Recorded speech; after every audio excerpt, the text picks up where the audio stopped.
पूर्वी लद्दाख में स्थित पैंगोंग झील के दक्षिणी किनारे की प्रमुख चोटियों पर भारतीय सेना की मोर्चेबंदी के बाद अब इंडो तिब्बत सीमा पुलिस यानी आईटीबीपी के जवानों ने कुछ और नए और अहम मोर्चों पर झंडा गाड़ दिया है। दरअसल आईटीबीपी के जवानों ने रणनीतिक रूप से बेहद महत्वपूर्ण ब्लैक टॉप एरिया के पास नई जगहों पर अपनी मोर्चेबंदी कर ली है। भारत के लिए ये कितनी बड़ी कामयाबी है, इसका अंदाजा इस बात से लगाया जा सकता है कि पूर्वी लद्दाख में एलएसी पर तैनात चीनी सैनिकों की हर हरकत इन आईटीबीपी जवानों की साफ साफ पकड़ में आती रहेगी। टाइम्स ऑफ इंडिया के मुताबिक आईटीबीपी के जवान फुरचुकला पास से गुजरते हुए ब्लैक टॉप तक पहुंचे, जो कि 4,994 मीटर ऊंचाई पर स्थित है। बता दें, अब तक आईटीबीपी की तैनाती सिर्फ पैंगोंग झील के उत्तरी किनारे पर स्थित फिंगर 2 और फिंगर 3 एरिया के पास धानसिंग पोस्ट पर ही हुआ करती थी, जहां पर अब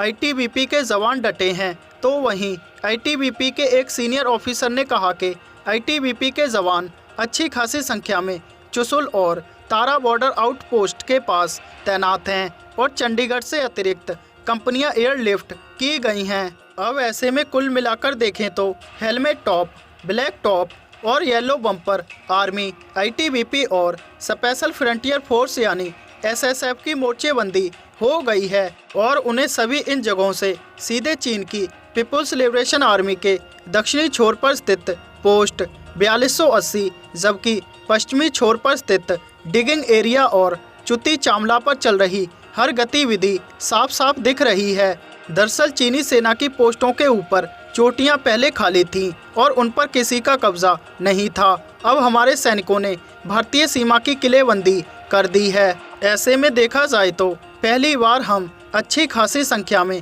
इन चोटियों पर मौजूद हैं और आईटीबीपी के जवानों ने एलएसी पर अपना कैसा साहस और वीरता दिखाई है, इसका अंदाज़ा सिर्फ इस बात से लगाया जा सकता है कि आईटीबीपी ने एलएसी के पास अब तक 39 से ज़्यादा जगहों पर स्थायी मोर्चेबंदी कर ली है। इसके अलावा आईटीबीपी ने 14 अगस्त को खुलासा किया था कि अपने 21 जवानों के नाम गैलेंट्री अवार्ड के लिए प्रस्तावित किए हैं, जिन्होंने मई जून में गलवान घाटी में चीनी सैनिकों का मुकाबला किया था।